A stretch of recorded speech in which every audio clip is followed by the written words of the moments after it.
what's up, everybody? Welcome to the Most Excellent Entertainment Podcast. I'm your host, Keith, and this week we are joined by...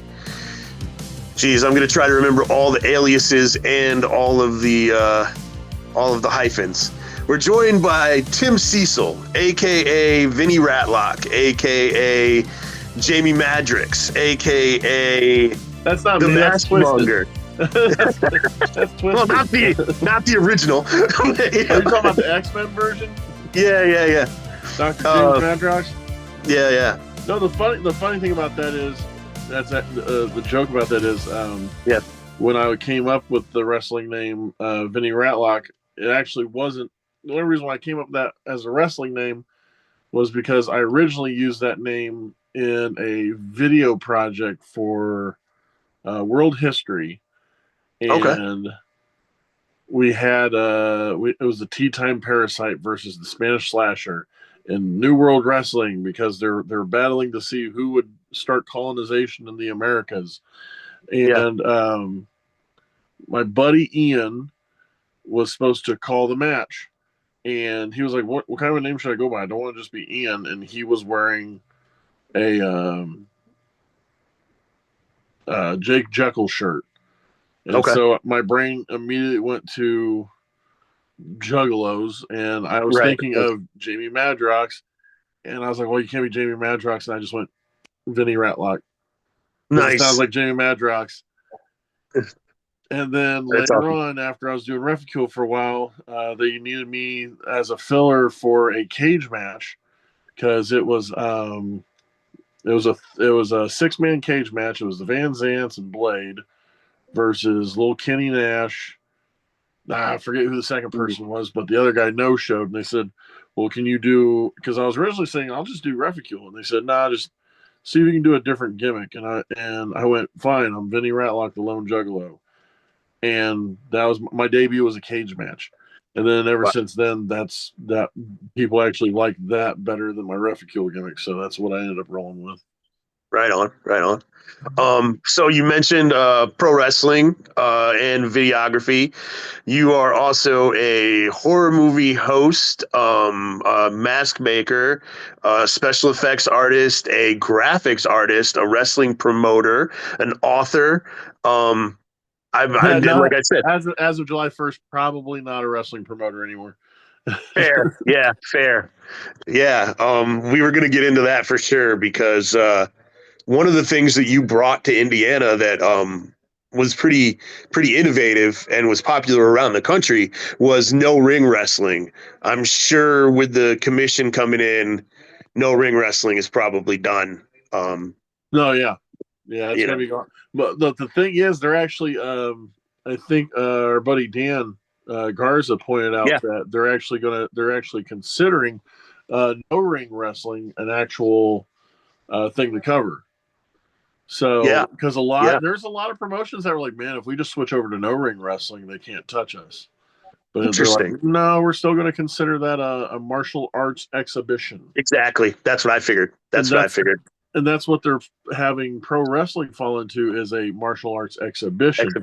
Which I'm like, if it's an exhibition, why are people gambling on it? Yeah, and if it's an exhibition, why are people paying to get into it? I thought that was one of the things about an exhibition. Yep. So it's a very odd time to be involved in pro wrestling in Indiana, for sure. I mean, we all know why they're doing it. It's because of what happened with Royal Rumble. They saw WWE come in. Yeah. They saw all that money come rolling in, and they went, "Oh my God, we need a piece of this." For sure. One of the, I mean, I definitely want to talk about the stuff that you've done, but this is kind of a topic that's right on everybody's mind. One of the things that I thought was weird was that you have to use commission referees. Yeah. And I don't know if that's going to extend into pro wrestling, because right now it's more of a blanket for all martial arts. But if you have to use commission referees, what does that entail? And I know it said something about their salary has to be at least $100. That makes referees making more than 90% of the roster. Well, see, that's the other thing they're trying to do too. Like I've seen some of the licensing and stuff. So Yeah. They talk about how to get a pro wrestling license and stuff, which I think they have it priced right now at $50 bi-yearly. Okay. A referee is around $70, so they have to pay a $70 bi-yearly to become to basically be a sanctioned referee in Indiana. Right. You have to pay. You have to be licensed as a timekeeper, a Yep. bell ringer, an Yep. announcer. Like all of Yep. them are going to have to be sanctioned and Yeah. license carrying. So by them doing that, that's why the commission's like, we have to make sure they're being paid that amount. And they're even wanting to look at like books, like Wow. to see where the money's all going and stuff, because they want to make sure that they get their proper amount back. Right. So you can't just go on the guy's word and say, "Oh yeah, he gave me $100." Yeah. When in all actuality, we tossed him like the 30 or 40 he asked for. Yeah. So that's the other thing too. Like a lot of people are like, they're gonna bleed now. Like they said, they're like, oh well, we're gonna get rid of all the outlaw shows and stuff. But there's still a lot of good shows that are out there Yeah. that are still just in their infant stages. Right. And Right. that's why I'm like, some of the people that have promotions in Indiana that are kind of like, well, you know what, it's going to be for the better. Those are the people that are going to be okay with spending the extra money, that are already Yeah. they're better, or they're more well off than Yeah. other promotions. But Yeah. it's gonna kill a lot of the outlaw. Hey, I just got my tax check. Let's run a show Right. promotions. But then at the same time, there's a lot of good promotion. Like Wrestle Arts is already talking about shutting down. So Really? And I thought John was the only one who would definitely be safe. That no, sucks, man. like right Damn. now, one of actually, if you were to ask me, Yeah. I'll tell you two promotions that I think are safe, Yeah. and that is Naptown Pro Okay. Sure. and New Era. Yeah. Yeah. I think that Damian Cole's been preparing for this for a Like, while. So, and and yeah. he's got his own school, and there's been Yep. people that have been a part of his school that has been making their names elsewhere. Yep. And he's got like two or three rings now. He's got Yep. his own training facility, his own school, and stuff like that. So he's one of the guys that doesn't have to worry. And Yeah. I wouldn't. I mean, but he's prepared for it. He's Right. done everything he could to be ready for it. Right. You Right. know, Wrestle Arts is a 501c. They're Yeah. which drives me nuts, because I'm like, it's a nonprofit organization. It's charity. Right. They're not doing the shows to make money for themselves. They're doing the shows to help raise money for Indianapolis, like stuff that's going on there. Like Yeah. I remember I made two different masks that I raffled off, and the money went to Fido, which was helping inner city dog owners, being able to make Right. sure that they can keep their dogs fed and help them with their training and everything like that. So there's a lot of people that Wrestle Arts was helping out, and now when July 1st hits, unless they backtrack or backwalk it or whatever, Right. they're they're going to be losing a lot of really good shows. But they for some reason, I believe the Indiana Commission thinks when they see these smaller promotions that they're going, oh, we're going to get the same amount of money.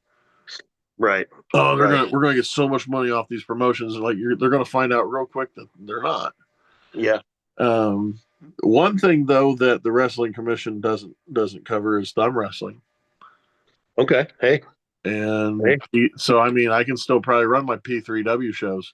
Yeah, for sure. Because they're gonna be like, oh, well, this is pro wrestling. I was like, no, it's professional thumb wrestling. There's a Thumb wrestling. difference. Oh yeah. Come Yeah.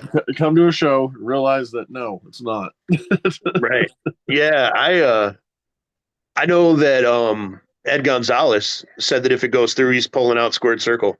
Yeah. Pulling out the Squared Circle Expo, which is huge. Brings business to the city. Well, there You was a second professional wrestling convention that was going to start showing up in Indiana as well. I forget what they were called, but they're already like they posted. It was so quick that I Yeah. remember them posting like a November date, and then Right. when they started talking about it, they backed out. Yeah. Yeah. So Yeah. it's like, Squared Circle Expo has been slowly growing, and now they're like, no, we're out. Yeah. Yeah. Not We're worth it done, to us. dude. Yeah. I mean, That's my a thing that's a too, though, is if he wanted to, yeah. like, there's ways around it.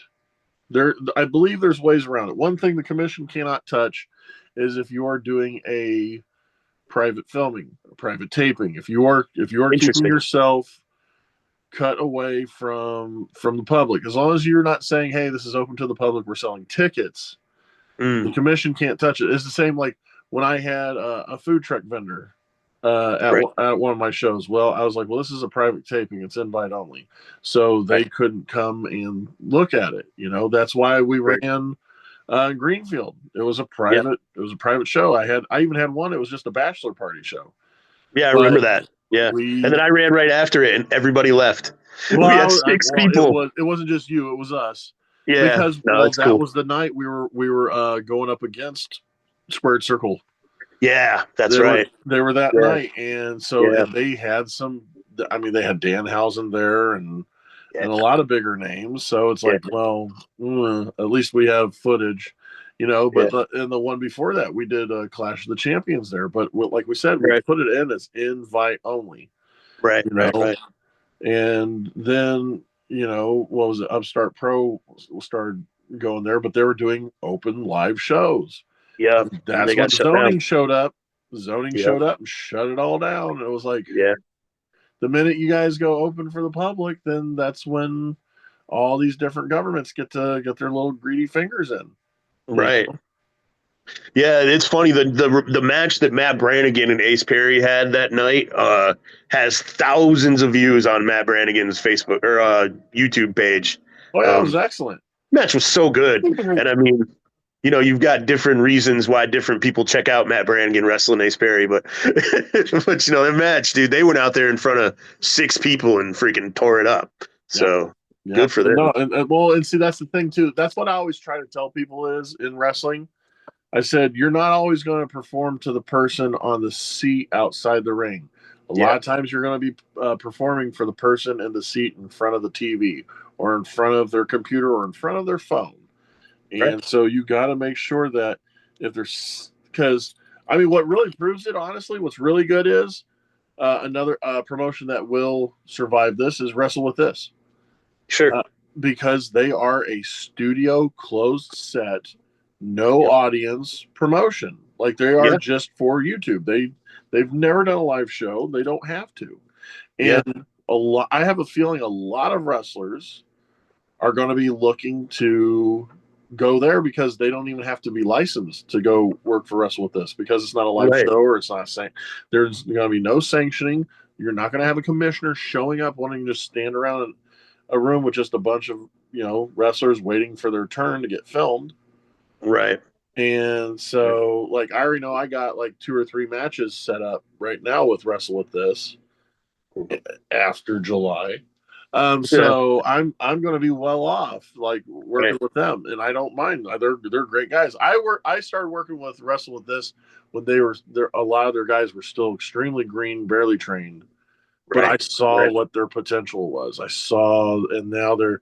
I think they've already broken well over their 1,000 followers, and all their videos usually the first like month or two gets 4 to 5 thousand watches, Right. and other wrestling organizations, other wrestlers, even like the Chris Van Vliet or whatever his name is, Sure. he's Yeah. starting to recognize Wrestle With This. Oh, that's awesome. I will And say one thing about it. Their shows are really well put together. Like even in the beginning when some of the matches weren't fantastic, they were really well put together. Like yes, it played like a story on your TV. So it was cool. Like Pastor Payne or is that no, not Pastor Payne. What's the guy who Stone runs that Pain. thing? Yeah, yeah. He knows what he's doing, man. You know? Yes, and that the thing is, he knows what he's doing, but at the same time, it's a homegrown promotion. They Yeah. run it out. They run it out of and the arena looks great. It's run Yeah. out of a garage, For but sure. Yeah. they took everything out. They decorated. They knew how to make it look good. And the matter of fact, Wrestle With This, and a lot of people were making a big deal out of Kill City Cup that Okay. was out on YouTube, right? Right. And because I even talked to the promoter of that, and I was like, I was like, I've already seen your. I jokingly said, I've already seen it before. He's like, where have you already seen it before? I said, go watch Wrestle with this. And he was just like, oh my God, this is what we're doing. You know, I was like, but you shot yours more like it was a cinematic feature, kind of like how they did Monster Brawl, where it was the horror wrestling and stuff. So, and he supposedly keeps saying he's filming another one. And he even jokingly said he was going to fly me down to Florida for it.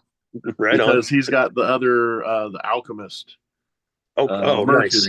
Or is it? I think it's Mercury is his name, but he's another science, mad science wrestler. Yeah, and he was talking about sending me down there to do. The next show was going to be tag team, so I was like, yeah, whenever you want, fly me down.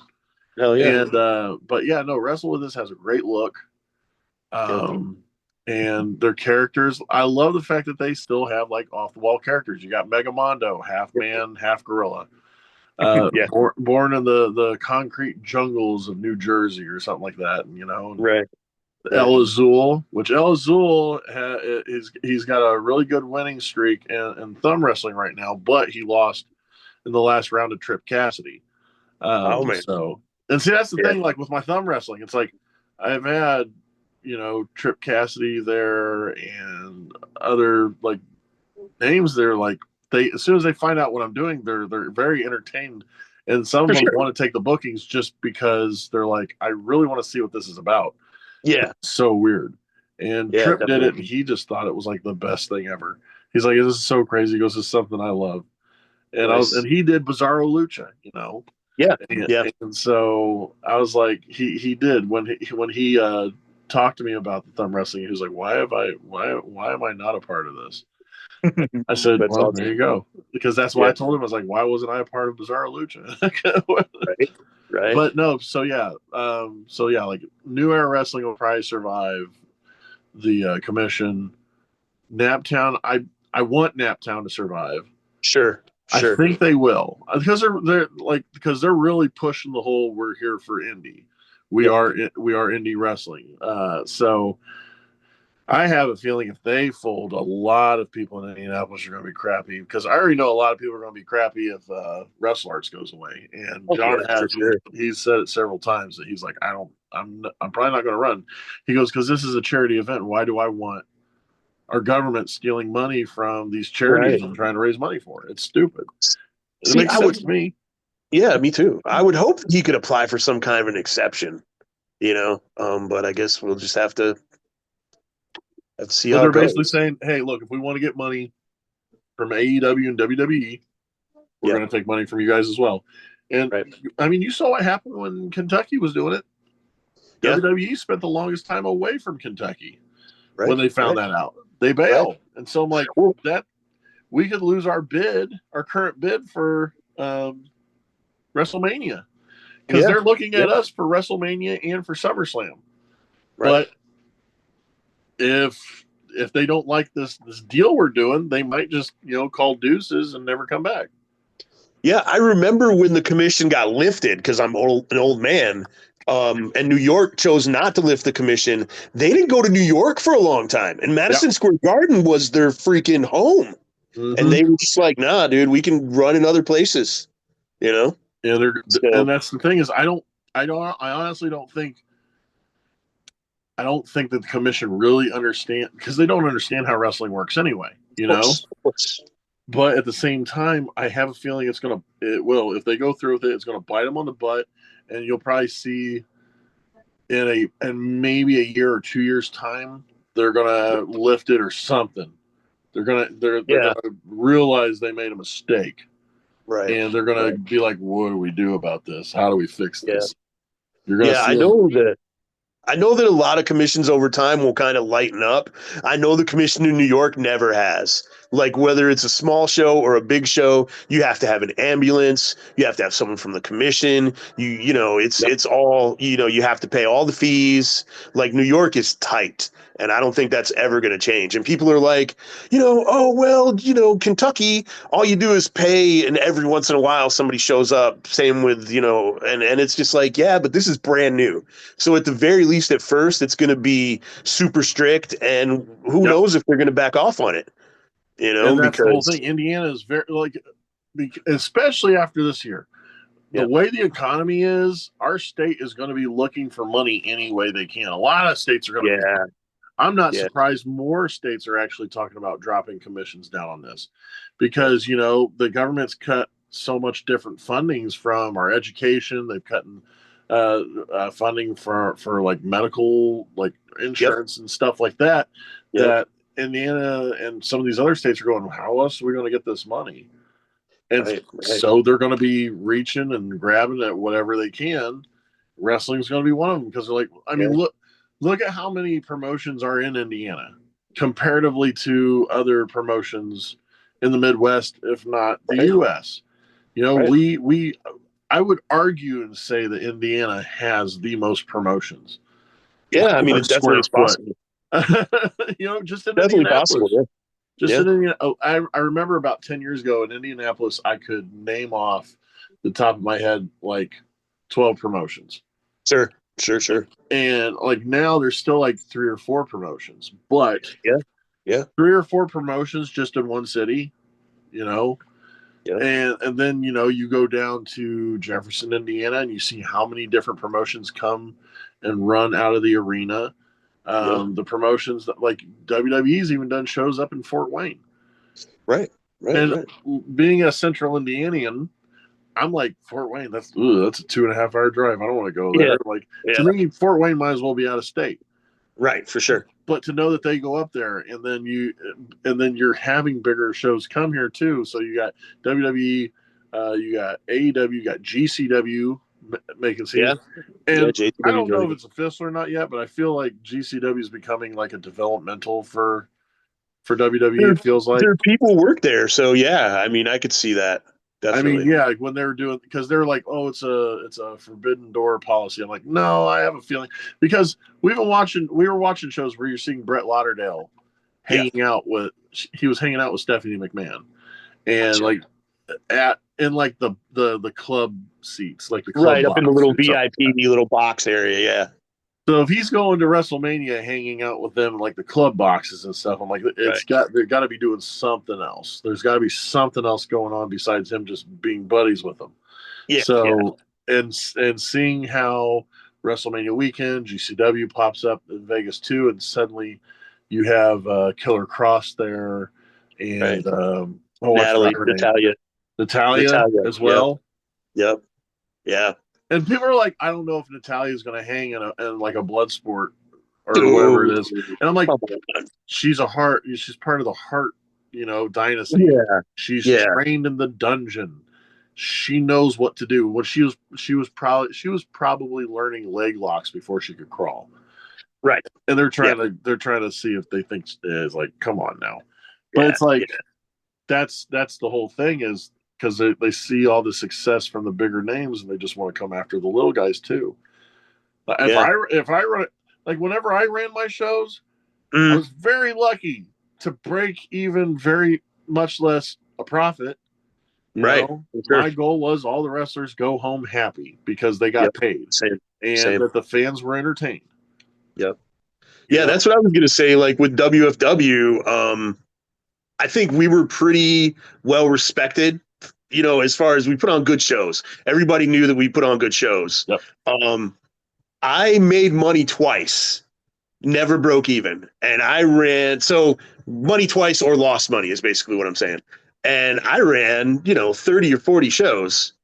So that tells you, like, even as a well-respected promotion that people wanted to work for, that fans knew they were going to get good matches out of, there's a price to that, And unless you have a ton of money to pour into promotion, into advertising and shit like that, like it's hard to make money. I'm not saying you're not going to, but it's freaking hard, man. So the funny thing is, where I made money in wrestling? Where's that? Gimmicks? Thumb wrestling? Nice. It's so crazy. So far, every show I've done, I've ran a thumb wrestling show minus the conventions, because when we book ourselves for the conventions, we do it as a free show, as a favor to the convention. Right. But we also did 2 shows back to back in Edinburgh, Indiana, and then we did another show in Whiteland, Indiana.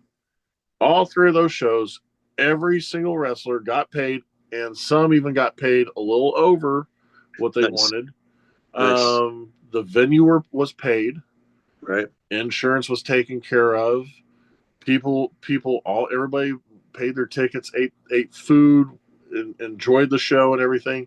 And I went home with pocket money. Heck yeah. That That's I ended awesome. up using to promote other shows with, and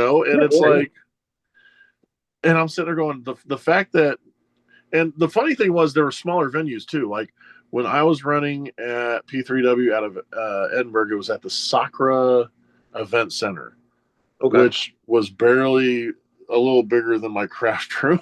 Because they flat out said, look, they said, I know we could fit 70 people in here, but right. he's like, our fire code only allows 40. Nice. So I was like, but we were able to fudge it around a little bit to where we could have the wrestlers up front where everybody could see, keep the other wrestlers not wrestling in the back. He said, if something happens and there's a fire marshal, just march your wrestlers out the back door.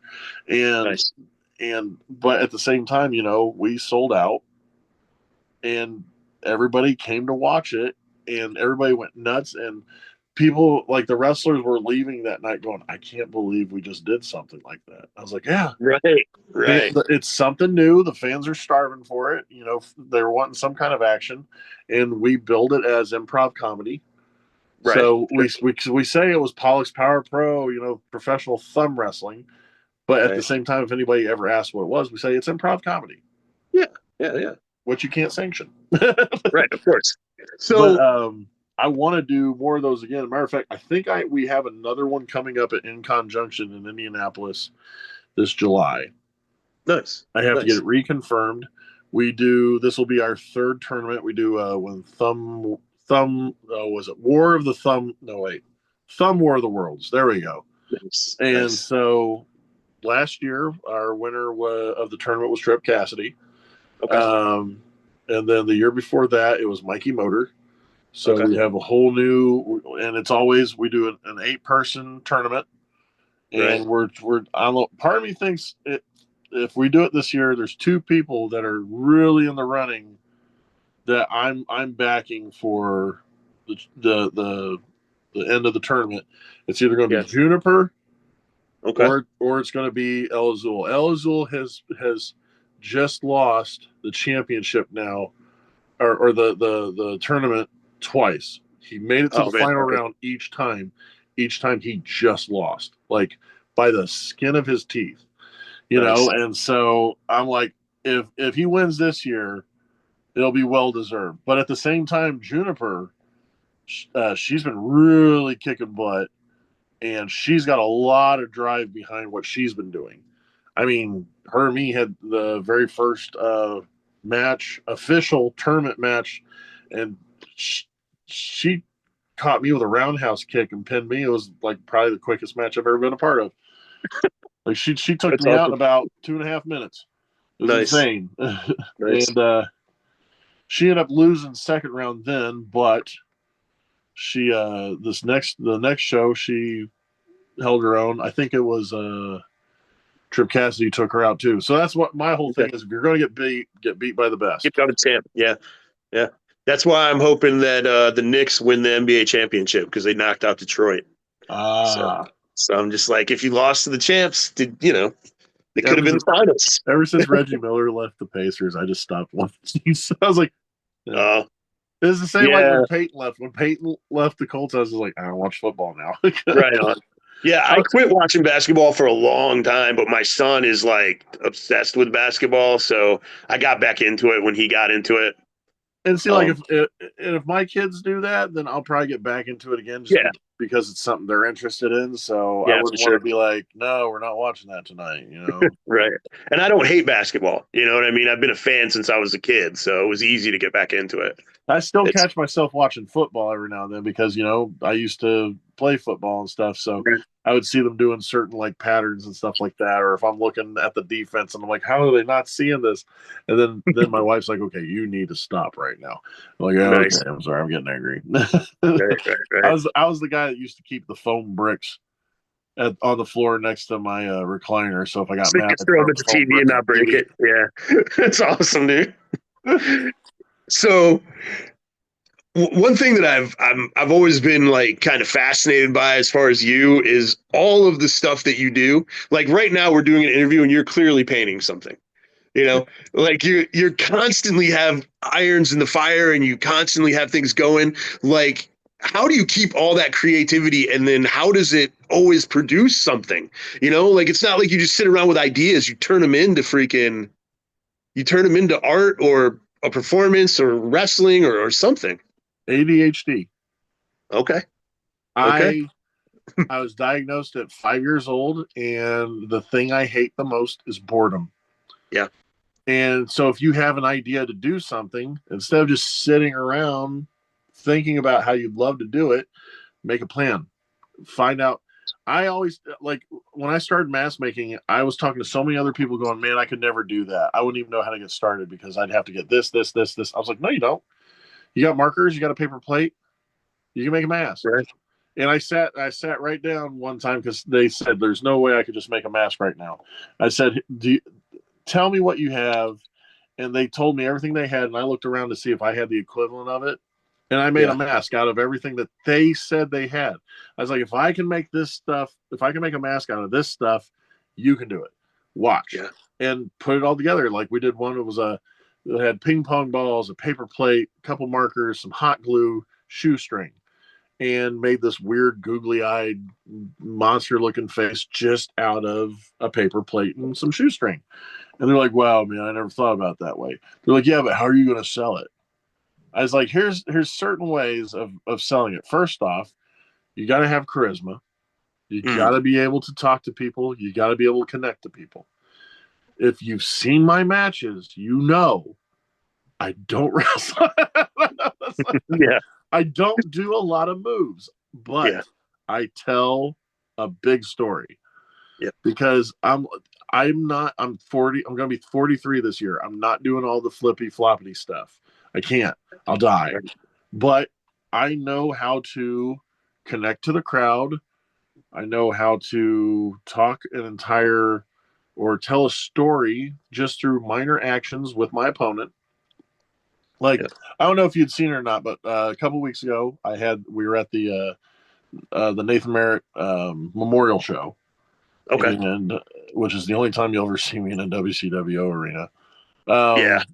I went up against Jared Savage, the face collector. The first time him and me Sure. met and faced each other, it was at AWR. He beat me. This time, I think I only bumped twice. Nice. And Nice. he only bumped twice, and that was the ref kicking him in the junk. So, but it's you do enough to where the fans understand the story that you're telling. I do a lot of comedy in my stuff. I was sitting there stomping Jared Savage's feet, Nice. and in Nice. return, he got the ref in the way. So then I went to stomp on the ref's foot. The ref pulled his foot back to get it away from me, kicked Jared Savage in the gut. Then Right. I tried to stomp on his foot, and when he pulled it away again, he kicked Jared in the face, knocking him down. I lied. I'd always try to find a fun way to get the referee involved in the match. Yeah. And fans love that. I like Yep. cracking my little jokes here and there. Ultimately, I beat Jared Savage by tickling him. Nice. And I did a thing where I pulled out my Zooligan mask too, and he thought he was looking at a mirror. So it was and we only did all that in 6 minutes. Nice. Wow. I probably gave like a 9-chapter book. I gave them a 9-chapter book in 6 minutes, and the fans ate up every little bit of it because that's the thing. And I showed everybody in the back. I didn't have to bleed. Yep. I didn't have to throw myself off the top rope. I didn't have to battle outside. Everything was inside the ring, and wrestlers nowadays need to be better and learn more. And my buddy Zodiac will agree. They need to learn more about how to tell a story than just moves. Yeah. Yeah. I even had because I would go to Wrestle Arts and I wasn't even booked to wrestle, and I would still set up a table and make money. Sure. And I had oh gosh, what was it? Because Gary from AWR calls me the merch monster because I always have merchandise. It's the best thing ever. I mean, Yep. one show at AWR, I sold 2 Vinny Rattlocke toaster ovens. Holy shit! They remember me from other shows, and they're like, Right. and they see something so wild and novel that you'll find the people that are looking for novel stuff. Yeah. I've sold Vinny Rattlocke guitar cases, toaster ovens, Nintendo Switch containers, travel bags and stuff. Some of the wildest stuff that you have never thought. Then I started moving on to doing more memorabilia, right? Where I was, I would wrestle an important match, and when I would come out, with my rubber gloves that I always do, and a shirt of some assorted kind. Right. Well, now I have 1, 2, 3 pieces that are ring worn, ring used. Right.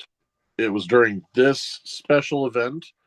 I sold my gear and both gloves because it was the AWR show where Justin Kyle became the champion. Oh, nice. So that was a event. It was a monumental event for the promotion, and because I pointed out the fact that yes, I wore this on this show, the show where I sold my gear where it was mine and Justin Kyle's very first match in AWR. Nice. I had these white pleather pants, this white butcher top, and there was a little bit of blood on it. And the funny thing was that it wasn't even it was from me, but it wasn't because of that. It was because when I was pulling the zipper up on my wrestling boot, I cut my thumb. That's your thumb. Dang. And just wiped it off. Yeah. I did that with Mega Mondo. Oh my gosh, I was trying to do the spot that I botched, and my finger cut on the buckle of the rope. And so after I landed, I took the blood on my thumb and I wiped it across my forehead. And people were like, "Oh, that's hilarious. He's bleeding!" That's hilarious. So that's going to be my new thing. Is I'll just rip my thumb open on accident. Yeah, cover my face with it. Yeah. But yeah, no, it's like that's the whole thing. Is I'm always trying to do something like this because if people don't know right now, we just had a car accident a couple months ago. And my wife actually currently has 4 millimeters of her brain sticking out of the base of her skull. And, and so it's like, I'm trying to do stuff to where I can help still stay home, take care of my family. Yeah, for sure. Every now and then I either go to a convention or a trade show or a craft fair or a wrestling show. So while I'm here helping, take care of my lovely wife, what can I do? I'll stream. I'll make things that I can sell. I'm doing everything I can to get money out there. I'm currently still building my YouTube account. I have my IWTV account that people can go watch all of my programs on, and I do more than just wrestling shows on there. I do my mask monitor series. So masks that I make for wrestlers, I put on there that they can watch. And I do my TikToks. I do my Twitch. I just recently, like we'll talk about, just started doing books again. Right.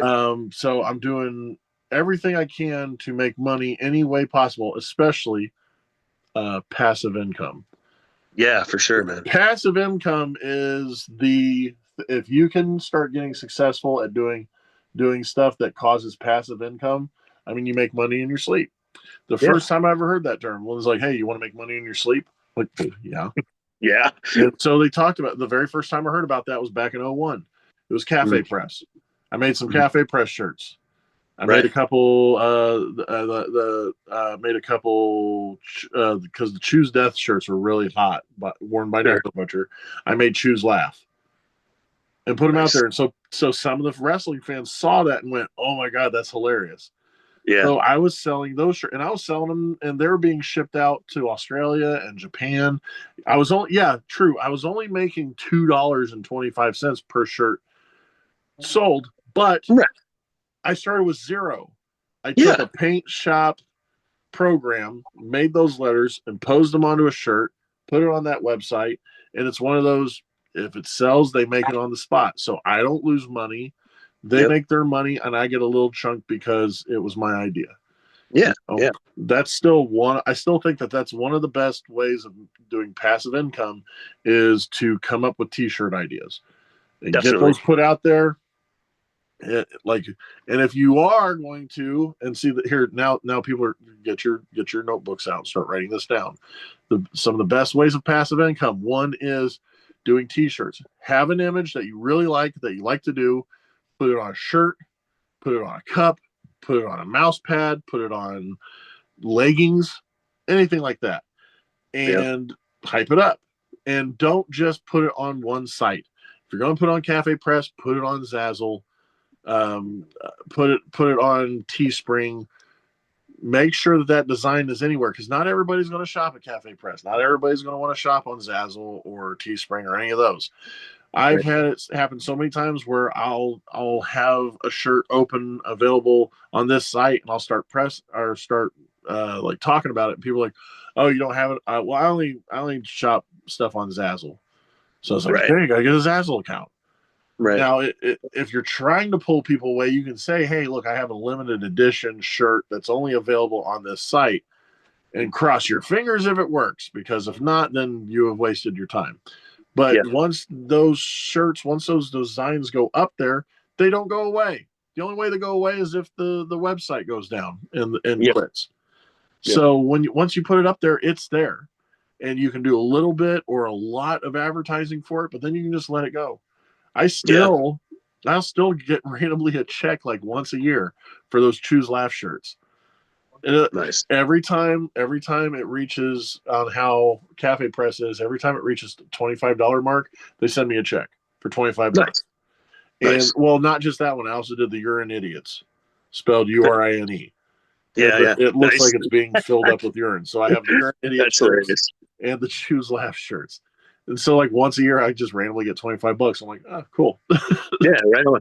Yeah, I'm actually making a film right now, and a lot of the people who are doing the film with me are taking a back end deal, as opposed to money up front. And people are like, well, indie films don't make a lot of money and blah, blah, blah, blah, blah. And I'm like, okay, but here's the thing with how I'm doing this. It's a back end deal for the life of the film. So 5 years from now, if this film makes $100, you'll get a piece of that. You can just always count on some money. Well, hopefully always count on some money coming in from it.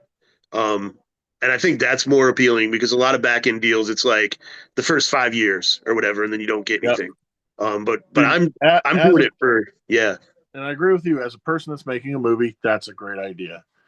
Thanks. Me as an artist, as a prop maker, as an actor, I don't like that. The reason why is because I'm like, in your head, you're like, okay, so in the back end, if it makes any money, but then you're thinking, what?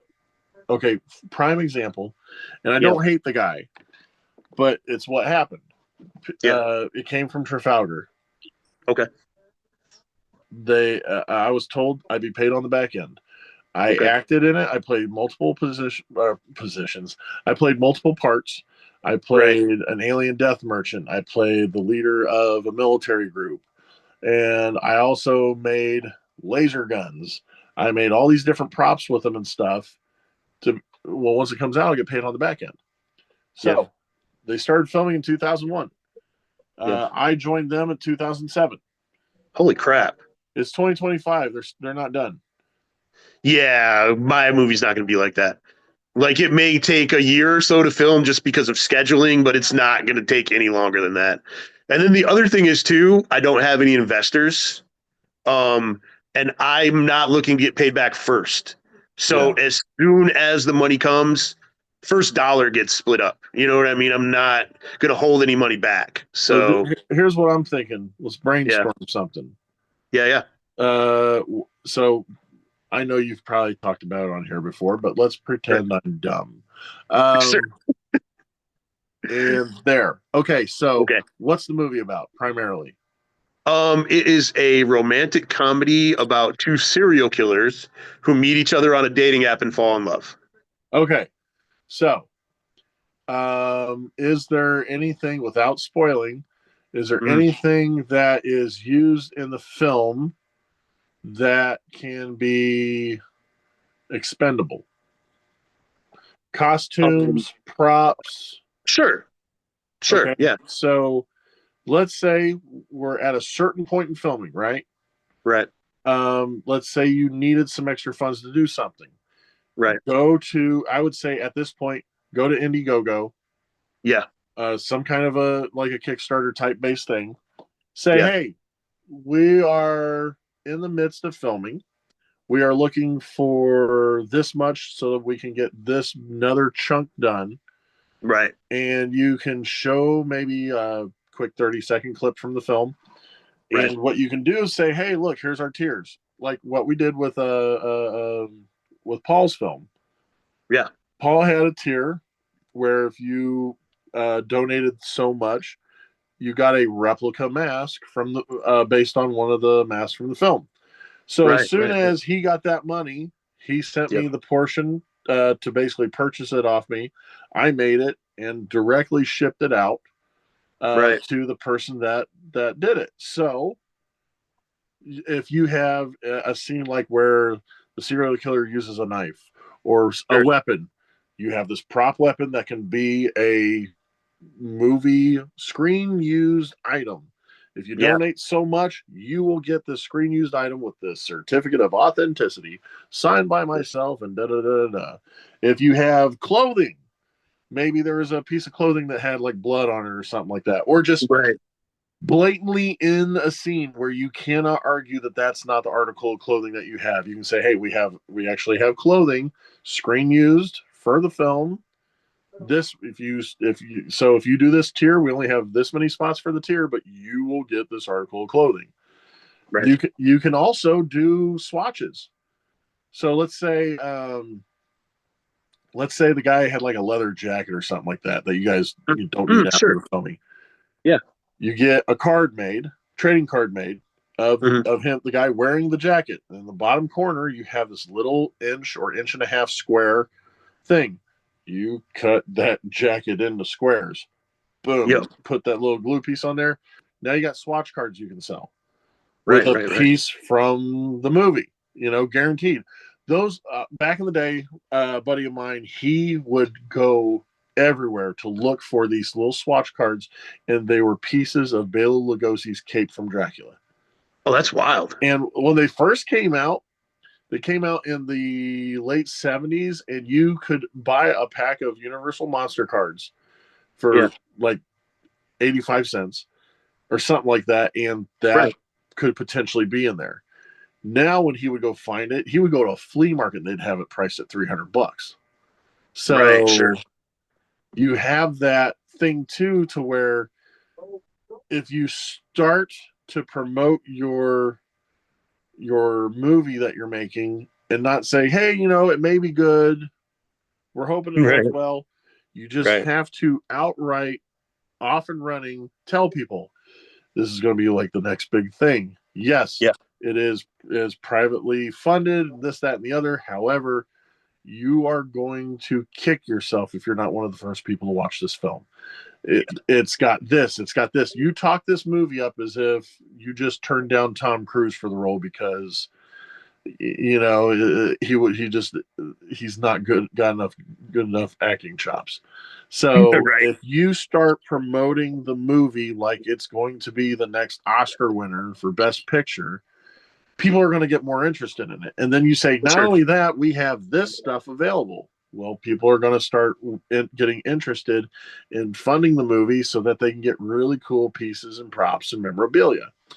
Memorabilia makes the world go round in the movie world. Like, I can't believe how many times I've had people commission me to make display pieces so that Right. they got something from a film they wanted it displayed. Like, there's a couple times where I made display frames for Saw 3, where it was the classroom scene where it was pieces of the chalkboard was Okay. cut into little sections. So I'd Yeah. make Yeah. little placards and put them on there, and they loved it, And I had an area where I put the letter of authenticity up, a couple pictures, so like a little still of the movie, like poster, uh, thing from the scene, and then the actual little item. And Nice. when I was doing those, like that little itty bitty piece. I was selling. I made a couple just for myself, and then resold them for like $200 a frame. Holy crap! But they're Saw fans, you know. They see Yeah, that and they go, "Oh my god, this is a piece of that movie. It's screen used." They when they're taking the set down, they cut those into little pieces, and now I have a piece of it. I don't right. have it on display yet, but I still have a chunk of wood from the deck at Crystal Lake, Camp Novi Bosco. Wow. So where they filmed the original Friday the 13th, Yeah, I yeah. have that. I have a bottle of the crystal lake water. Oh wow. So I have a bottle of the water from Novi Bosco. So I have like 3 or 4 different pieces that are from there, but it's memorabilia. Yeah, for sure. So look around your stuff, find a way to make memorabilia, jump on the Indiegogo, say, hey, look, we have a goal of this, Yeah, and make those tiers where they go, hey, man, if you get this shirt was used in the film, or this knife was used as a prop. It's a movie used thing. People love that. People right on. love donating. People love giving money to a project if they're going to get something Yeah, automatically back. You yeah, know, the one yeah, guy spent, I think it was like $200 on Paul's film because he wanted that. He knew he was going to get that mask automatically if he yeah. spent that money, and it's excellent. It's an excellent way to raise money for your film, and those people that are going to get that memorabilia, they're going to show it off, and people are going to be like, Right, "What is that from? Oh, you haven't heard? There's this movie coming out that I just backed called blah blah blah blah, and right. this is, you know, this tissue the guy blew his nose into. This was in the film." You know, Right, it's right. autographed by the director. Here's a certificate of authenticity from the director and the guy who blew his nose. You know, it's like Yeah, people for love sure. that stuff. So, like, yeah, Yeah. definitely. I would, if I was you, I would look into doing that. I Okay. think you'll have people biting at that. Yeah, I appreciate it, man. Yeah. Our first Indiegogo was not very successful. It raised like $300, which was, helpful for the first weekend of shooting. Yeah. Um, But see, and you got that and first weekend taken care of. yeah, and I mean, obviously, I had to put some of my own money in it too. But and we shot enough stuff to put together a trailer, but now putting together the trailer is becoming sort of an issue. I was hoping to have the trailer put together before we shot again, but now we're shooting again next week. But I did want to use the trailer to start a second Indiegogo. We've got a couple more names attached to the movie now that I think will help us out. Okay. Um, but the prop idea, dude, that's awesome. Yeah, I should And then you can even, definitely, if you're because like, we've man, got I some don't really stuff. have many props, you can figure out a way to work a prop in. Yeah, yeah, and I mean, we've got Wait a some stuff that minute. You're uh, like, we're going to use this.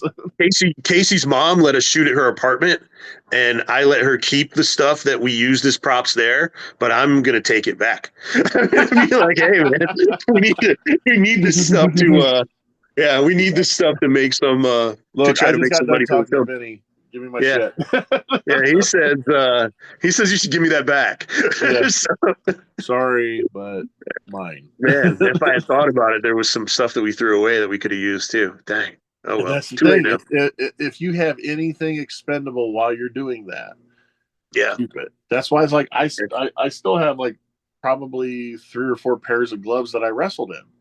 I'm Right. just gonna Right. make a really cool, like a scene, like a snapshot or whatever from the match it was in. Yeah. Maybe I'll even like in the top corner have like the flyer for the match, the little thing of Nice. me versus so and so. Like I still have the green gloves from my match against Jared Savage just recently. So I Oh, just make a frame, a scene from that, the little thing it shows me versus Jared Savage, and then the flyer up at the top, and then on the back of the frame, a letter of authenticity, certificate of authenticity. right. Then inside the frame, I post the glove, and then I'll Yeah. even sign it right there. I now have memorabilia I can sell. I can do it with Yeah. that. So there's 2 pieces right there because one glove, 2 gloves. Then there's the shirt I wore. Mm. I wore a shirt. It was an orange shirt and it said Orange Pool on it. Well, now I have a another shirt. And the funny thing was, I wore the shirt because it wasn't going. It doesn't fit me anymore. Mm. Okay. But instead of sending it to Goodwill, I'm going to wear Right. it in a match, and now it has a significance. The significance is I wore it for this memorial show. Right. And not only that, I can say, hey, guess what? If you buy this, a percentage of that money is going to go towards that, and that's what I want to do. So I'm going to send like a portion of the money to Nathan's family to just help Yeah. them during their time of loss. So Yeah. now somebody's going to want to buy that. And I know, like, by me explaining this, they're like, oh, so he's using them to make money. I said, yeah, but in return, they're still going to get some money for it too. Right. So we're all being helped right now, Right. you know, Right. because And I mean, it was a charity show. I did not get paid to go do it, and I did yeah. not have time to set up merchandise and sell things. I had to get back to my wife. You know, my wife is still ailing from the car accident.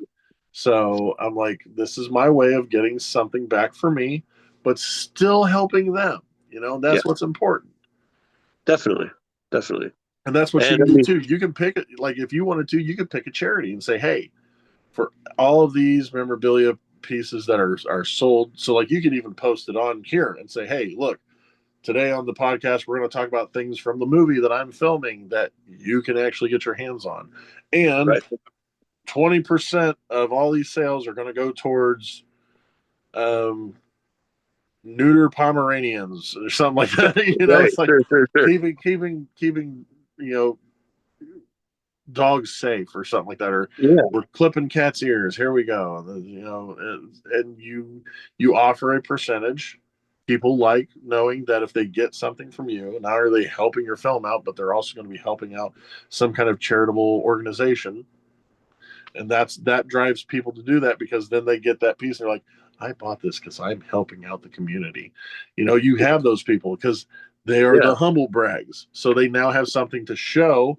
So when they're like, I'm helping out, I donated to charity. Oh, okay, well, Yeah. no, look, seriously, I got this because of it. And now they Yeah. have something physical for that affirmation that they did something nice, you know. Right. Right. Dude, I mean, that's first of all, I should have just talked to you. I didn't know you had all these ideas about how to, but man, How have you not known this? well, I know you have a lot of ideas, but yeah, man, maybe my first campaign would have been a little more successful, but Always hell talk yeah, to me. You should know this yeah, by I should, now. yeah, I should, That's why yeah, I always I say, mean, if there's something you think you can make money on outside of it, find a way to incorporate that in the film. Because yeah, then you, like, think about it this way: the glasses you're wearing right now. right, What if there's a scene where one of the serial killers always breaks out those glasses and he's like putting them down and stuff like that? You sure, can yeah, get your yeah, hands on like 100 of those, and right, you always have either her or him always makes like some gestures during when they're doing outdoor scenes, wanting to put the glasses down and back up or something like that. They're always right, fiddling right, with right, it. They're right. making the person watching the movie seeing that the whole Remember time. that, yeah, yeah, Like, I wrestle, I wear these all the time. People always ask me, where do you get those goggles at?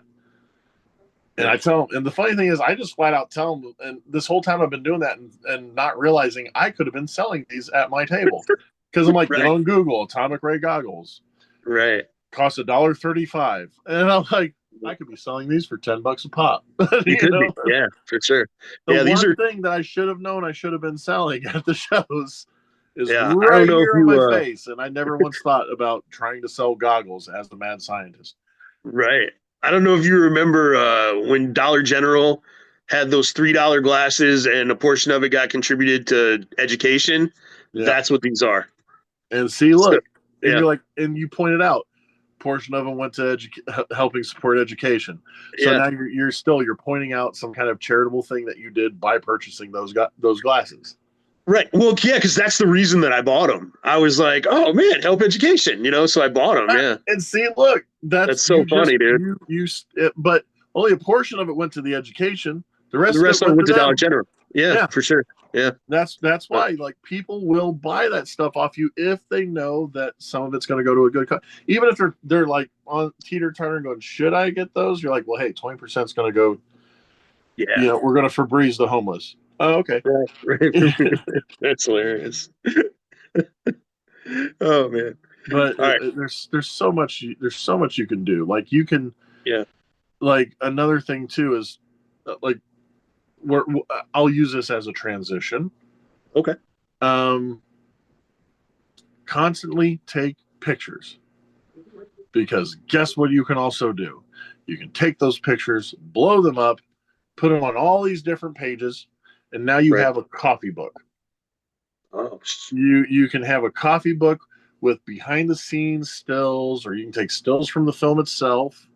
Right. People love coffee books, even if they're just for decoration. I've seen people make coffee books, or they call them decorative books, where it's got a really cool cover and it's got 300 pages, and then when you open it up, they're all blank.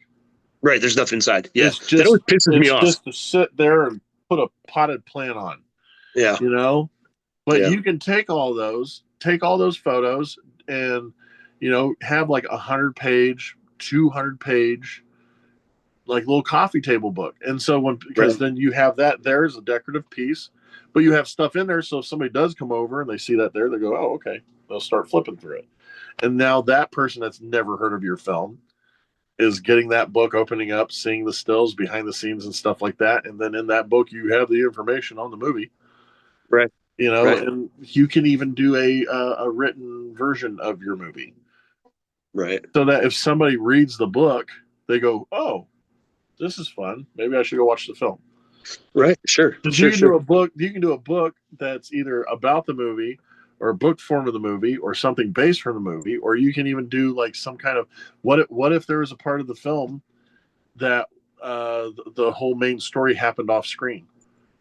Right, you can fill in the blanks. Yeah. Like, for example, a fan made this, and they actually accepted it as canon. And Mortal Kombat 2, the original ones, they're like, Stryker and Cabal have been taken down. And I was so mad because I love Cabal. He's one of my favorite guys. So the fact that he dies and he's not even featured in the movie, I was totally irked about. But there was a fan-made thing that turned into an actual book that showed you Stryker and Cabal fighting. It told the whole story of the battle and everything.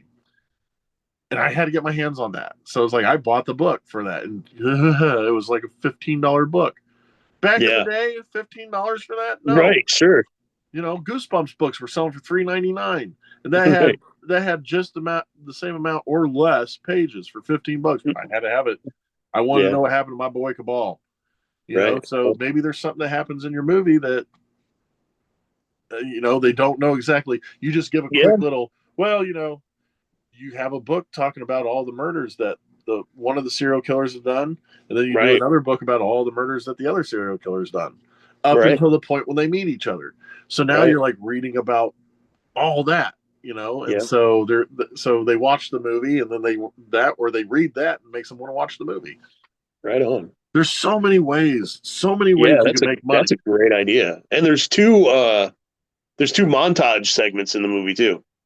Which you could definitely expand on those. So, and that's the best thing. You can always find a way to connect things together to help you make more money. You just got to want to do it. Right. If you don't really want to do it, you'll never get it done. And I say that, like, I even said to people, like, they're like, man, I really wanted to quit smoking. If you really did, you would stop. That's what I tell people. That, I was like, no, the minute you start finding excuses, that's you being honest with yourself, saying, I really don't want to quit. I quit cold turkey. I'm an alcoholic, dude. This is my 9th year sober. And when I decided that I wasn't going to drink anymore, I just quit drinking. No, that's why I don't consider you an alcoholic. An alcoholic is a person that just won't stop. I mean, you had a hurdle to get past. Yeah, right on. Okay, at the time you were an alcoholic. You're no longer an alcoholic. So even if you were to slip up and have one beer, if you don't have another one after that, I still don't consider you an alcoholic. Oh, thanks. There's so many things dealing with addiction that people want to treat it as a disease, but at the same time, if it's something you like, if I get, I couldn't stop histoplasmosis. Right. I didn't just go, well, I had histoplasmosis. It was really messing with my breathing, so I stopped. So I quit doing it. Yeah. I just quit having that. I just quit having an issue with my lungs. I was like, oh man, this bronchitis is terrible. Yeah, let's just stop this. You Yeah. can take stuff to help you quit and everything, but that doesn't truly go away. Right. But you can do the right things for addictions to help that go away. Or you can even Yep. find healthier addictions like Yeah. jogging or Magic the Gathering. Okay, never mind. That's not safe either. You'll just lose your Yeah. house. So there's so much. Yeah. So that's why I always tell people. So like, never say I'm an alcoholic, but I've been this long. No, you were. You Right had on. that. It's in the past. Yep. Because too many times, and here's the other thing: if you say, "Well, I'm an alcoholic. I've been 9 years sober," that's still you telling yourself in the back of your head, "I could lose it any minute." Right. If you're Right. I if mean, you're still calling yourself that, yeah. then it's easier to eventually fall back into it. You just need to. Yeah. You just have the right catalyst that'll make you fall into it, and then you're like, "Well, Right. I was an alcoholic anyway." Blah blah blah blah blah. Blah. Fair. I So, mean, part of the reason why I feel like I still have to call myself an alcoholic is because right now talking about alcohol has made me want to go drink. ah, Um, and well, it's like I I feel mean, like I have to keep it in mind that I can't. I You know what I haven't mean? I haven't So drank a drop of alcohol, I want to say, in about 9 or 10 years. yeah, And every now and then, yeah, I think that's okay. That sounds like fun, yeah, but I don't do it. right, Just like somebody was like, "Man, pot sounds really good right now." You yeah, still don't have to smoke it. right. you can You you don't. can think that that's cool, and man, that Yeah, would be really cool right now. yeah, But if you're not getting up and doing it, then no. right on. So you're still not an alcoholic. You're recovered. You going, That's man, fair. beer sounds really good right now. Oh, some whiskey sounds really good right now. Yeah, The only well, way that would show any kind of like form of alcoholism is if you were like, all right, well, that's all the time we have. It's like yeah. Thanks for talking. Gotta go. doses. I'm gonna Yeah, go. I'm gonna go rinse my mouth out a bunch. right. You know, Multiple but you're times. not doing that. You said, Yeah, man, that sounds really good right now. But did you do it? Did you get up and no, go fix yourself a drink? No. I did So you're not. not an alcoholic. Right on. An Right alcoholic on. would have just stopped everything right there and then. The minute an alcoholic feels like they need that drink, Yeah, that becomes their goal. They don't care how, they're going to go get it. right. Whether Well, it's yeah, I feel that. whether it's them, going and like cashing in a freaking stereo so that they can go buy a sixer, or if they're spending 50 cents at the local place for like Ham's beer, Yeah. which for some reason tastes like grapefruit when I had it. It was disgusting. Oh man. That's the other thing too. I think alcohol is disgusting. So in my head, I'm like, why did I ever really drink? I'm Yeah. like, I'm sorry, you don't drink alcohol to enjoy the flavor. You drink it to get inebriated. Fair. it's Yeah. the I it's think that forget me liquid. not to get on a whole tangent about alcohol, but I Yeah. always thought alcohol was delicious. Do So not that's a mean problem. like Yeah. I mean, that's there's why I even some go. that's better than others, obviously, but like, yeah, like the taste of an ice cold beer or rum, dude, rum is the spiced rum, like the best kind. Oh Sailor yeah. Jerry's, something like that, dude. Oh, See, with me it don't was drink, kids. But fruity drinks, like a oh, right on. Scooby snack. I'd Yeah, take a sip of that. I'm like, this is dangerous. right, for sure. That's one of the things that made me work. Always like in the back of my head is like, I don't want to start drinking because that's delicious, and I'll lose Yeah, money because then I'll just start buying it at a bar where it's 3 times as expensive. right. Yeah, the first time I ever had a Long Island iced tea, I was like, "What is this?" And then I found out it There's had like no tea in this at all. seven different kinds of alcohol in it, and it tastes like this. I Yeah. was like, "I'm drinking this forever." But Like, like man, I and see my thing is I ran 2 bars. So when yeah, I was like, I don't want to drink anymore, it really wasn't that hard to try to convince myself otherwise because I had to take care because of you all the see people. drunks. Yeah, And I would yeah, see people that I like was even looking up to in social status and stuff, and then I'd see them get drunk, and I'm like, no, yeah, yeah. you I, know, I, it's not worth it. we had a birthday party and we went to Kevin Thorne's bar. Great guy, by the way. Oh yeah, Um, he's yeah, so great. we went to his. I did a decal work for for his truck and some of his other stuff for Awesome for the like his real estate company and yeah. whatnot. Nice, nice. So yeah, we were up at his bar, and there was a guy there who he seemed like a great guy when we were first hanging out with him. he got really, really drunk and wanted to fight Kevin Thorne. He was like, Kevin Thorne walking around with his muscles thinking he's better than everybody else. He's not better than me. So That's I walked over. I'm going to say this part because it's good shit. So yeah. I went over to Isaiah and I said, hey, man, that dude that came with, I'm not going to say, is talking about wanting to go up to the bar and fight Kevin Thorne. And Isaiah was like, all right, hold on. And then he goes over to Rod Street. And Isaiah and Rod Street kindly escorted that gentleman from the bar. But it's like, but then you see that and you're like, oh my God, that could be me. Yeah, you know? yeah, dude, it was ridiculous. And I was with my buddy Tevin, who you know, Tevin. I left him at the table. He was the guy who ran WFW with me for a time. I left him at the table while I went over to talk to Isaiah. And he was like, you just left me with that crazy dude sitting at the table talking about he was going to go up and fight Kevin Thorne. I was like, my bad, dude. You should have go fight me first. Let's see what you got. Yeah, I had to go defuse the situation, man. Oh, man. So it was pretty good stuff. But so speaking of books, because I want to we've hit briefly on a bunch of stuff, but I want to talk about what you have got going on right now before we get out of here. Yeah. I knew we weren't gonna like be able to get everything because you've done so much stuff, dude. You like I said at the beginning. I feel like this isn't your last podcast. You're gonna do more. Yeah, absolutely. You can 100% come back. I'll be your filler if you ever like, man, they bailed last second. Vinny. Yeah, we've almost hit a year on this thing, man. So I don't think we're quitting anytime soon. But that's great. Yeah. But you have a coloring book out, which hopefully the filter will let me show this. It won't, so I'm gonna have to. Yeah, you probably got one. Heck yeah, Cryptid Chaos Wrestling League, and it is really cool, man. This is the first comic book I had come out. I actually currently have this one, Magnificent Masks, that old spooky feeling, and I just had the Maskmonger Creepy Creations book. So this is awesome. The first one. I went with what I knew well, cryptid creatures in pro wrestling.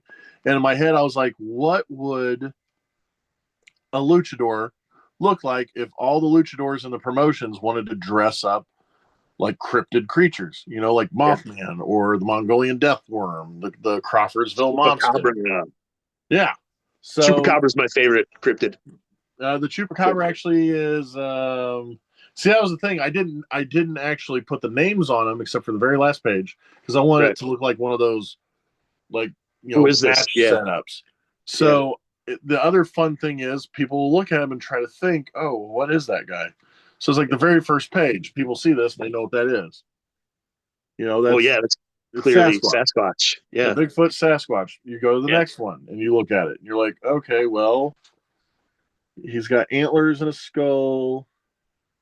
What would he be? Krampus? Wendigo. Oh, Wendigo. Okay, right on. Now, see, Krampus is a different genre that I'm going to be working with eventually. I want to do holiday monsters.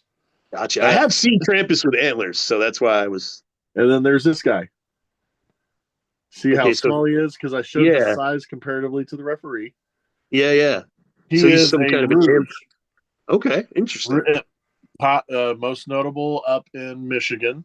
He is supposedly the reason why Cadillac went, the actual gentleman named Cadillac went bankrupt because he saw Rue and decided to throw a rock at him, and so he got jinxed. So that's every year the Rues would hold a thing where they would burn an effigy of him and stuff. They would do this big thing up there in Detroit, and when they started doing it, they started thriving again. And then they stopped doing it, and their sports team started sucking again. And I was like, "What are you doing?" So I have gotta do it every day, man. Of different characters that are luchadors. Oh my gosh, from Ohio, the Frogmen. Nice. You know, and they're like a micro tag team. But there's 27 of them in here, right? And there's Nessie. Nice. The Loch Ness Monster. That's awesome. So it's fun. Like, and I have it done up too, so that not only will it's because I had to put it in as an adult coloring book, but Yeah. kids will have a ball Kids can doing clearly that do it. too. Yeah. It's Yeah, very for safe. sure. It's Yeah. extremely safe. But yeah, no, if you go on there and look, I also now have magnificent masks, and they're all different styles of luchador masks. Awesome. That in there, I think there's like 40 something of them, but you can color every single one. And then I have that spooky feeling. They're all like old school 70s, like Halloween masks, like Frankenstein, Igor, Mad Scientist, a witch, Black Cat, stuff like that. I thought that'd be fun because then it's an 8x5 by 8x5 book. So if you wanted to, Right. if you're like a kid, you could actually cut it out, put strings on the ears, and now you got a little mask you can wear. Nice. And then what just came out last night is the Mask Mongers. Oh, now I need to look it up real quick. No, I don't. My mouse doesn't work. But so it's a collection of the masks that I've made converted to a coloring book. Nice. So then you can get on there and just oh, now you want to work? So I'm arguing with my computer. It happens. It's an old computer. You have to beat the living crap out of it to even get it to go anywhere or do anything. All right, Yeah, erase that's that. how computers are set up, man. You're supposed to get so frustrated with it that you buy a new one. Yeah. So it's right here. Let's see if I can. Can you flip the? No. Oh my gosh! I didn't realize I could do that. But anywho, Yeah. so it's right here. So it shows the mask that I originally did, and you can see how it was converted into a coloring book. And Nice. then not only that, I also came out with a series of mask making like help guides. They're like artistic sketchbooks, and they're called the Mask Mongers Design a Mask. So let's say you have like a standard hockey mask, Right. like this guy. Boom. Okay. A lot of people, they have just this, so they start coloring it, painting it, cutting it, and if they screw something up, they have to be like, oh, yeah, I got to throw it away. Now I have these books with the template on it. So if they have an idea for a design, they can actually draw and color the design right there on the mask before doing it on the physical piece. And I have four different versions. So that's the 8-hole one. I have the 11-hole one. I have the typical 31-hole one, which is all the things for a Jason Voorhees mask. And then I have one where it's the slotted mouth. Okay. And now I'm going to be moving on, and I'm going to be doing ones based off the 83 Caesar, which is like the kabuki face. I'm going to do 2 of those, and I'm getting ready to start doing lucha masks. So you're going to see the standard lucha mask shape, one with just the little nose hole in the mouth, and then I'll do another one where it's open mouth, and I'll have front, side, back. And I'll have that book so you can actually just start drawing your own designs onto those templates as well. And it's a way of just helping people that are making masks, or even if you're a wrestler or if you're a gear maker and you're wanting cool designs. Now you have a book with those designs on it. So if somebody's like, well, I'm looking for something for my gimmick. He wears a mask, and you can be like, well, here, does this look good? Does this look good? Right. And That's or awesome, if they're telling you their idea, you can draw it out on it and just immediately be like, how's that look? And it's right there. It's just there in the opening, for the taking. You just grab it. And right now until June 10th, all of my books are priced very low because as of June 10th, the prices have to go up. Amazon flat out told me, like, I can't have a book under $9.99 now. At $9.99, I will make zero profit because tariffs. So because of all the paper product they're buying in to make the books, they have to pay a tariff on it. Right. So now we're getting hit too, which sucks. But at the same time, my books were selling for $10 or $12 anyway, so it shouldn't be that big of a problem. But because I had to make sure, because now I have to make sure that they're over that. Yeah. The books that I had priced at $19 are now $6.99. Books that I had priced at, everything is like $4.99, $5.99, $6.99. Nice. That's how they are down the way, and it's going to be that way for the next 20 days. As soon as that hits, they all have to go back up. But at least at this time, if anybody's interested in my books, they can get them for very little amount of money. Nice. And I think that's the more beneficial one. Also, yeah, I don't know if you knew about this guy. I did. Yeah. Yep. So I did. I decided, and because I'm doing a lot more stay-at-home stuff, I'm like, I'm looking for passive income. Right. What's something fun? Writing stories. And a buddy of mine, Todd Jeffcoat, who's this just genius when it comes to working on computers and stuff. My old laptop completely crapped out on me. And I even took the disk drive out and tried to put it in another computer. The disk drive was dead. Well, he's smart enough to power it up and give it enough juice to where he pulled out every file I had. And this is in those files are stories that I wrote from age 12 to 25. Nice. And we're talking like hundreds of short stories and stuff. And as I'm reading them, I'm realizing you can tell the ones I wrote when I was like 12 to 16 because if I ever put those out, it'd be full on copyright infringements. Because like, oh, this dream status, he's talking to a man with green hair and orange skin. I'm like, it's clearly Oompa Loompa. We've got to work on this. And a lot of my stuff doesn't even have dialogue.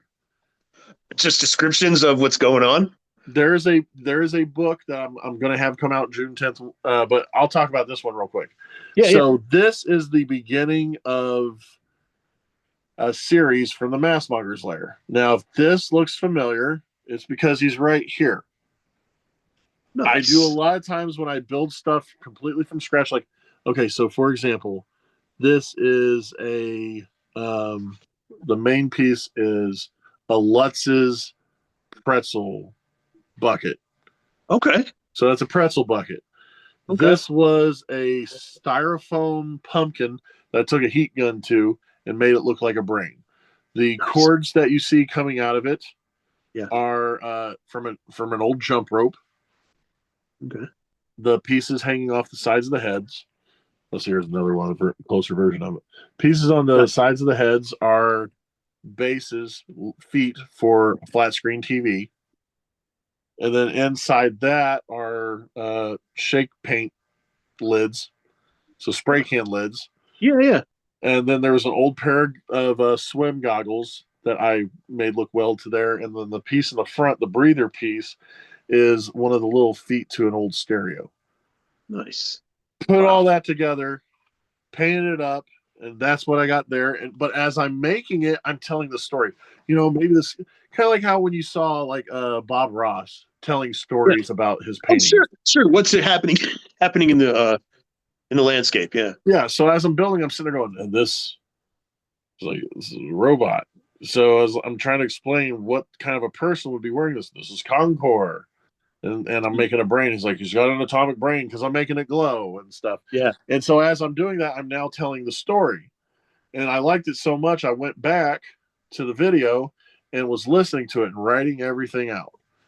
And after I got done writing everything out, I typed it all out, put it on in a book form, and it was only 32 pages. Okay. Then I added dialogue. 92 pages. Okay. The minute I started adding, I realized that dialogue is great for a book because it takes some space. Yeah. Because I'm like, well, I want them to have a conversation while he's making this contraption. Cool. What are they going to talk about? And I'm just like, and I'm like, oh my God, I just added on 5 pages. Nice. But back in the day, I was reading all my other stuff previously, and I really didn't have dialogue. 1 or 2 pieces here and there where it's like, well, that'll get them. Yeah. What'll get them? What? Yeah. So not only am I putting out my Massmonger series, because I'm going to go back and forth. I have the Massmonger series, and then I have another book coming out July 10th, and it's Tales from the Echo Realm. Okay. And it's called The Monsters in Your Head, which Echo Realm is based off of Echo Fields, which was a haunted house album that I made. Nice. And Monsters in Your Head was the name of the album I did when I was doing like weird, creepy techno music. It was called The Monsters in Your Head, music that makes you go insane. And so I smashed those together, made the book out of that. And this was an old story that I wrote back in the day about a kid. The original concept of the story was about a child who was trying to escape reality, so he created this place in his head, and something weird and cataclysmic happened, and his imagination of this place suddenly became physical form. Oh, wow.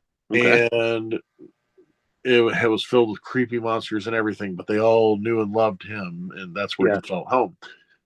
So no matter how I tried to work that, it still wasn't fitting right, but I went into it. I still kept the whole idea of him imagining having imaginary friends and stuff like that, but we changed the story of the place being in his head to being a legitimate haunted house called but I didn't want to call it Echo Fields because it's an indoor venue. So I was like, what about Echo Realm? This is the Echo Realm once you step through these doors.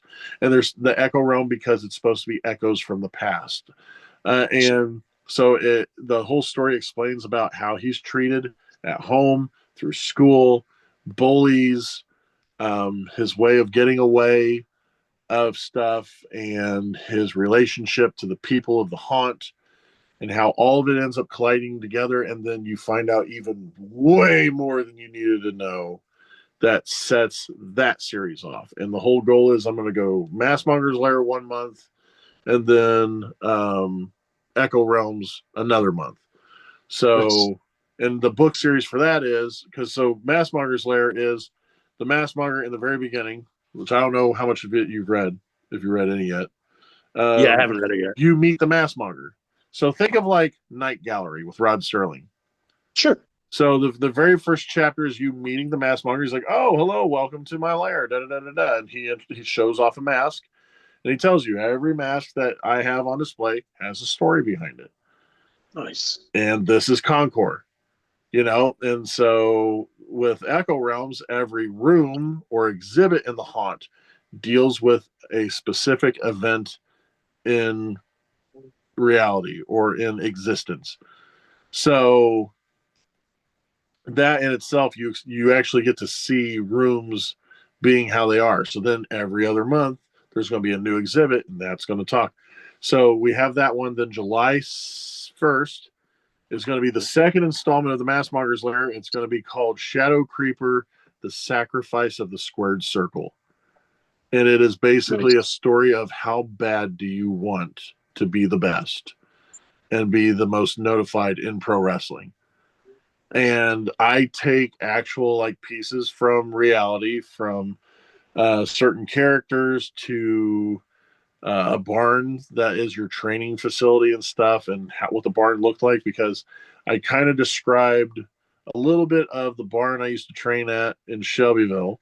Right. But also I tied in with the SHW Arena, aka the barn in Corydon, Indiana, and how that was all constructed. Right. And mixing the characters. As a matter of fact, the mask based off the book I still have with me as well. Let me grab that real quick. All right.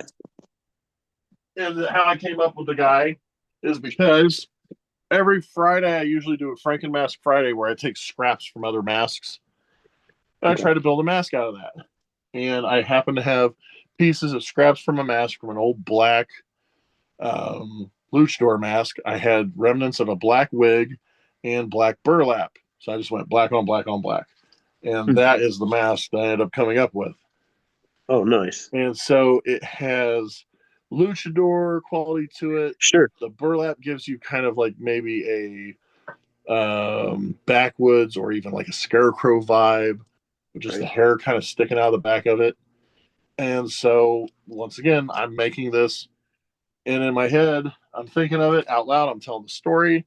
And if people are watching me live as I'm doing that and they're digging the concept of the mask, okay, he's going to be a book. He's going to be a story coming out. And so June or July 1st is going to be that book. Matter of fact, it's actually available on ebook right now because I screwed up. It was I thought I put the same date down as the physical copy. No. So that book. Didn't the first coloring book come out early too? Yeah. Yeah. Yeah. I thought I put the right date down and I didn't. Man, I gotta stop filling these out when I'm half asleep. Yeah, that's the key. But so that one's coming out. but you can actually go read it on ebook right now. And then Nice. I'm finishing up at re-editing one of the books that I wrote, or one of the stories I wrote. And the funny thing is, this story was only 15 pages. Okay. But I'm adding dialogue and this, that, and the other, and I think we're looking at like 127 pages now. Right and on. I'm finding ways of embellishing the story, because if not, then why even put that on a book if it's going to be like that then? Yeah, of course. And this one is called The Coachman, and it's about a hearse and a guy that drives it. So, and I'm just going to leave that there without any extra spoilers. But that's going to be a fun book too. And so that's going to be 2 books from the Massmonger's Lair, 2 books for Echo Realms, and I just keep planning to do it every month. We're releasing this, that, and the other. And then, because of my love of reading and writing books and stuff, I'm getting together with Hoosier Wrestling Alliance. And this is what we're talking about doing every year. They do a top 100 matches you need to see in Indiana. Okay. We're going to do a physical book. Nice. And not only that, we're going to do a physical book, and on the back of the book, we're going to have an autograph section, several sheets where you can go get the autographs, and then we're going to do a companion book to it, and it's going to be the wrestlers behind the 100 matches you needed to see. That's awesome. So all those 100 matches, and then we're going to have quick little bios from every wrestler that is involved in all those matches. Nice. I think that'll be great, and that's going to be scheduled to release like mid-December. So Awesome. people are looking for a fun Christmas present for your indie wrestling fan. That's a way to go. Yeah, And we had. oh, go ahead. I was going to say we had Sam on the show. That was a lot of fun talking to him. I think that a lot of the wrestling community don't really understand Sam. I mean, he's really trying to raise awareness for autism, and he loves wrestling, and you should just take the stuff that he does in that spirit, I mean, because he's a really good guy, dude. A lot of people get angry at him if they're not included on his lists and stuff, but at the end of the day, a lot of wrestlers get hurt if they're not on any list. Yeah. First off, Sam's told me that I'm one of his top 5 favorite wrestlers. In past 2 years, I haven't been on any of his lists, but I'm not sitting here weeping about it, because I already know how he feels personally about me. Yeah. So what am I going to do? Am I going to quit wrestling because I didn't make a list? Right. I would hope not. I've never been on Pro Wrestling Illustrated's list or whatever. I've never been on any of them. So yeah, I made it to Sam's list one time because he said I was the top entertainer of like 2020 or 2021 or something like that. So I was like, awesome. There you go. Now I can just die happy. Yeah. Now you can retire. It's like, but it's nice that somebody of this that somebody wants to recognize you like that. Yes. Yeah. But if I'm not, well, obviously I tell myself, if I really want to take it to heart that I'm not in a list, and I tell this to other wrestlers too. Yeah. If you're going to take it to that, if you're going to take it to heart about not being a part of that kind of a list, what are you doing wrong? Right. Sure. Well, he's only focused towards deathmatch wrestling. Really? Because there's a lot of people that he listed that weren't deathmatch wrestlers. Sure. So not every match of the top 100 matches are going to be deathmatch wrestling. So right. Don't get mad at the person making the list. Be mad at yourself, first off, for having such a problem with the list. And second off, what are you doing wrong that isn't getting you on that list? Figure that out. Yeah. If the list means that much to you, fix it. That you're going to get all bent out of shape about it. Yeah, do something about it. Or make your own list and put yourself in it. I've done that hundreds of times. Number 1, Vinny Rattlocke. Number 2, Vinny Rattlocke. No, I still even put myself number 1. I'm an honorable mention. Right. Look, just put my name in there somewhere. Yeah, for sure. Because I even, like last year, we had really good matches that we performed, but because Sam and the rest of the guys never got, the people putting the matches on there never saw it, we never got featured. Sure. But I'm not upset over it. I'm just like, next time I got to make sure, if I really want to be on the list, I need to make sure one of those guys are there. Yeah. And then after each match, be like, did you see it? Did you see how good that was? Are you writing it down? Right. Exactly. Yeah, Exactly. Sam's a great guy. I've always Yeah. liked and Yeah, I respected. really liked having him on, man. He was fun to talk to, and yeah, I don't have a bad thing to say about him, man. So there you go. Because there isn't really. And I I don't still remember understand when people who everybody wanted to do. blame Even him. further than that, I don't understand people who do. Well, It just remember doesn't make sense. he went one time, even though he didn't show signs of it. He Yeah. gave half the wrestlers COVID, and all of them missed the Yeah. WrestleMania weekend. Yeah, I And remember that they too. wanted to murder him, I but know, it's I like remember, he didn't dude. know he had it. Right. He didn't have Right. a cough. He didn't have a Right. fever. And Right. they said those are the two things you need to look for at the time. Do they have Yep. a cough? Do they have a fever? If they do, Yep. keep them away. Well, he didn't have Yep. either. They Yep. checked him at the door. They checked his temperature at the door. He didn't even have a low Yep. grade fever. Yeah. So Yeah. Yeah. why get mad at that? It's going to Right. happen. Right. Right. Sickness is always going to happen. Yeah. You can't do nothing about it. Yeah. I remember Gary kind of disowned him a little bit because they were like, he was there with the company, and Gary was like, "No, he wasn't." It was like, Well, yeah, he had to be like, well, Gary had to point out he's not, because people were treating him like he was a member of AWR. He's not yeah. a Yeah. Yeah. member. He's a fan. Yeah. No, Yeah. and that's the thing. So Gary's Yep. like, no, he's a Yeah. fan. I did not Yeah. make him come. Like, I did not say you're coming to work. Right. Right. He was a fan. He paid. He didn't have anything showing that he was sick. So we're gonna let Right. him in. Yeah. Oh, Yeah. by It the was way, a. did you see these masks yet? Oh yeah, I did. I did see them. Those are really cool, man. It Yeah.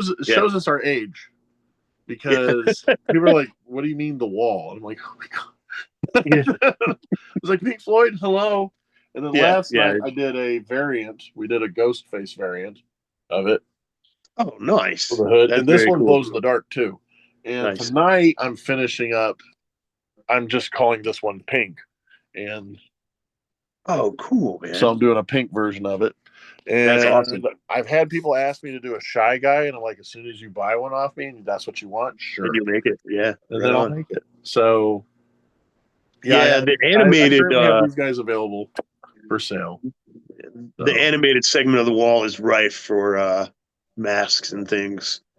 Oh yeah. So Well, I mean, this is just from you saw the kids in the cattle cars. Another brick in the right, wall, part two. Run right. like hell. They all have the style mask. Yeah. But I in my YouTube on my YouTube, which is youtube.com/at the maskmonger. I explain to people because I try to research the masks that I kind of want to replicate. And the original masks from Pink Floyd The Wall were vacuum formed plastic, and then they took torches, heat guns, and lighters to burn the holes for the eyes and the mouth. Okay. But Right. I saw an original pressed one that they didn't use, and they're indented like how these were indented. Okay. But they would take that and then they would take the heat to it and they would bubble out or go in and stuff. So that's why they all look different. Some had soot from the flames and everything, and Right. Right. it's awesome. And that's why I'm like, that's the fun thing is trying to do it. Like this one's cut out perfectly, Yeah. circles and stuff. This one only has a little slot to breathe in up here, and then all that's cut out. And then that one I've cut them, and I'm going to be painting around them to make them look more like they got burned. Nice. So, and my Nice. goal this summer is to get a vacuum form machine produced so that I can actually do the hard plastic versions of these masks. So, Right on, man. all right. Yeah, brother. So you mentioned your YouTube channel. Is there anywhere else where people can find you where they should go to look up your stuff? I mean, there's probably tons, but Yeah, you can find me at this is a 221 late West treat. Burnside. No, I'm just kidding. Just give an address out. Yeah, come to your house, knock on your door. Not twice, and Blue Jacket. But no, you can find me on YouTube at youtube.com/at the maskmonger, all together, one word. You can find me if you type up ZPWN on IWTV. You can find a lot of my footage on there, especially my Maskmonger stuff. I'm getting ready to put up a new Maskmonger video for this mask that I just built that I wore, my Rattlocke mask. Nice. Very much will it Slipknot. So yeah, that's killer. I made a version of that one last year, and during a little depressive state I was in, some guy talked me out of it, and I regretted it ever since I shipped it out. So now I'm fixing that by making that guy. So TikTok, Massmonger. You can find me there, Massmonger. At Instagram is Rattlocke Zabadass. It's Rattlocke _ Zabadass. Zabadas, because it's Zabadass Instagram. And let's see. PayPal at Zabadass. Cash App. There you go. Let's Send me money. all that out too. Send me money. There you go. Send me money if you like what you're watching. Send him money too. Help him get his movie done. That'd be amazing. Yeah. The glasses he's wearing right now, $100. He will take them off, sign one of the lenses, and mail them to you. There you go. There you go. But yeah, there's so many different links you can find me on. I have an Etsy account. You can go check out my masks and other creations there. I'm actually getting ready to do a series where people can send me photos of them and something about them, and I'm going to turn them into a Garbage Pail Kid card or a sticker. Or I'm doing my own series of Dolls of the Crypt, where it's loosely like a Garbage Pail Kid, but it's more of just like macabre dolls that I've actually previously made. But if those get popular, I'm willing to do versions of them on that too. But if you reach out to me, if there's a mask you want that I already have, or if you want to commission a mask, talk to me. I'll do it. Yeah. I've done masks now for film. I've done masks for wrestlers. I've done masks for streamers. I've done masks for bands, for rappers, and for fun. And I always have fun when I do that. And in closing, as I always say, remember, Keith, to always follow the dopamine. It's that wonderful chemical that your brain releases into your body that rewards you for doing the things that you truly want to do in life, especially when you can fully complete them. Hell yeah. And I'm not making that up. That's science talking. You know what science is, don't you, Keith? What about magic? Everybody else out there? The World Wide Webiverse. If you guys know what I'm going to say, sing along. And if not, listen up. Science is a branch of knowledge derived from the observation, identification, description, theoretical explanation, experimental investigation of natural phenomena and total environment. But it's not just science here, is it? No, it's not, Keith. It's not just science here at the creation station of Rattlocke Labs, deep underground Minneapolis, Indiana, home of the rad scientist and massmonger himself. I, Vinny Rattlocke, here on Most Excellent Entertainment. No, it is not just science. It's science. Nice. Awesome, man. Thank you. Thank you. Thank you so much, brother. And I want to thank Tyler Martin and ME Studios, the producer of this thing. Thank everybody who's been watching. It's been a good time. We're going to have a great month for June. We've got it totally booked up and ready to roll some stuff out for you guys. So, nice. Yeah, keep on tuning in. We're going to keep growing. Make sure you support Vinny and all of our guests. And we'll see you next week for more Most Excellent Entertainment.